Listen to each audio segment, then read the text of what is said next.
When you think of the most powerful magic items in D&D, you probably think of the Holy Avenger, the Staff of the Magi, or you might even think of artifacts like Vecna's Hand and Eye. But what if I told you there was something even more powerful than all of those? That's right. In this video, I'm going to be telling you about the strongest magic item in D&D, the Obelisks. Obelisks have appeared in some way, shape, or form in many D&D adventures, including Out of the Abyss, Storm King's Thunder, and most recently, in Phandelver and Below, the Shattered Obelisk, where one of these ancient structures plays a major role at the heart of the story. The first of these obelisks were created by a mysterious group known as the Weavers, and they were created to undo life-threatening events, great calamities that could destroy entire worlds. The earliest of these obelisks were capable of turning entire regions, or even entire worlds, back in time, rewriting reality on a magnificent scale. But now you might be asking, if the obelisks are so powerful, why aren't they featured more in D&D books and lore? Well, that's because of the Whispered One himself. That's right, Vecna the Undying.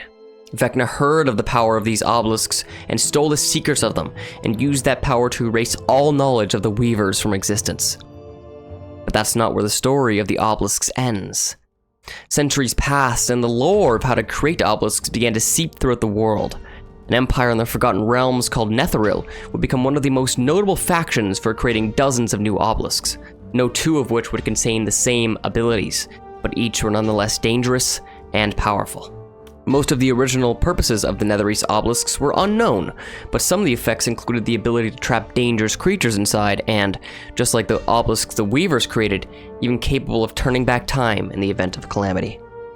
The Netheril Empire eventually fell, and the Netherese people were scattered across the Forgotten Realms or outright destroyed. The secrets of the obelisk would again be lost for many centuries, and new construction of these artifacts would dwindle, with little to none being made after the fall of the Empire. Now that doesn't mean you can't use obelisks in your D&D campaign. Your party might stumble across one of these ancient artifacts in some long-forgotten dungeon, or even retrieve pieces of an obelisk to construct one of their own. Incorporating obelisks into your D&D campaign can be both exciting and terrifying, and the possibilities with such magic items are endless. They're a great tool to engage your players and for DMs to add mystery and intrigue to your world. I merely scratched the surface of what the obelisks are capable of in this video, and I would highly recommend any DM to incorporate one of these ancient artifacts into your D&D campaign.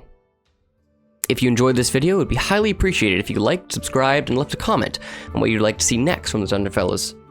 If you want to see the moment our party turned back time using an obelisk, you can see that video on screen now, and also a playlist of the full episodes of our playthrough of Phandelver and Below, the Shattered Obelisk.